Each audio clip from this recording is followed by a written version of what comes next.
Dear friend, سلامتی ہو۔ گلرخ اس طویل نظم کا ایک اقتباس آپ کی خدمت میں پیش کر رہا ہوں۔ گلرخ ایک نامور مغنی، بہت بڑے گائک حسن کی دختر ہے۔ طویل نظم میں اسے نغمہ گر حسن کہا گیا ہے۔ لیجیے گلرخ کا جو جمال ہے اس کی ایک جھلکی آپ ملاحظہ فرمائیے گا۔ ایک کنجے سبز کا مالک تھا نغمہ گر حسن، اس کی دختر تھی مثالے طلعت تو سرو و سمن۔ نام گلرخ تھا، نام گلرخ تھا، گلوں پر طنز تھا اس کا جمال۔ نام گلرخ تھا، گلوں پر طنز تھا اس کا جمال۔ ایک گلے نورستہ کے مانند اس کے خد و خال۔ کاکلوں کا باغبن، کاکلوں کا باغبن جیسے گھٹاؤں کا ہجوم۔ کاکلوں کا باغبن جیسے گھٹاؤں کا ہجوم، آرزوں کی تابشیں جن پر فدا ماہو نجوم۔ آرزوں کی تابشیں جن پر فدا ماہو نجوم۔ چوڑیوں کی چھنچناہٹ میں مزامیر شباب، چوڑیوں کی چھنچناہٹ میں مزامیر شباب۔ گفتگو کی نغمگی، گفتگو کی نغمگی جیسے چھڑے جنگ و رباب۔ چوڑیوں کی چھنچناہٹ میں مزامیر شباب، گفتگو کی نغمگی جیسے چھڑے جنگ و رباب۔ سانس کی مہکار، سانس کی مہکار میں پھولوں کی جیسے باس ہو۔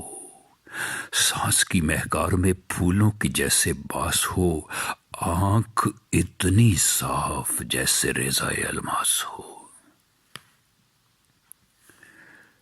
سانس کی مہکار میں پھولوں کی جیسے باس ہو، آنکھ اتنی صاف جیسے ریزہ الماس ہو۔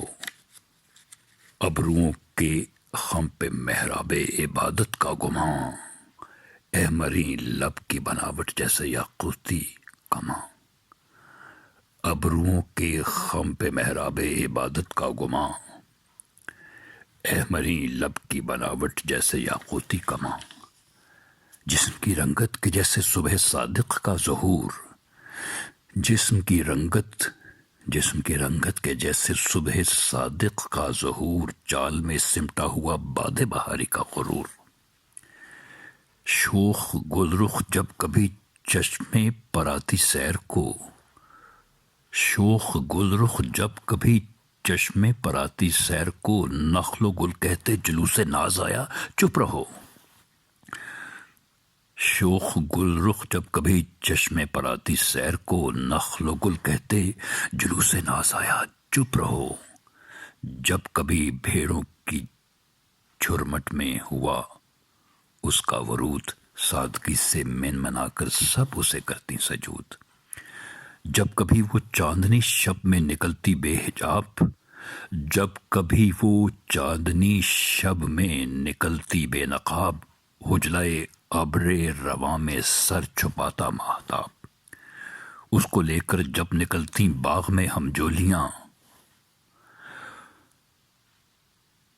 اس کو لے کر جب نکلتی باغ میں ہم جولیاں، اپنا دامن چاک کر لیتی گلوں کی ٹولیاں۔ لوگ کہتے تھے اسے سروے سہی سروے رواں، دیکھ کر اس کو ٹھٹک جاتے تھے وادی کے جواں۔ جسم کی رنگت کے جیسے صبح صادق کا ظہور، چال میں سمٹا ہوا باد بہاری کا غرور۔ ابروؤں کے خم پہ محراب عبادت کا گماں، اے مری لب کی بناوٹ جیسے یاقوتی کماں۔ سانس کی مہکار میں پھولوں کی جیسے باس ہو، آنکھ اتنی صاف جیسے رضائے الماس ہو۔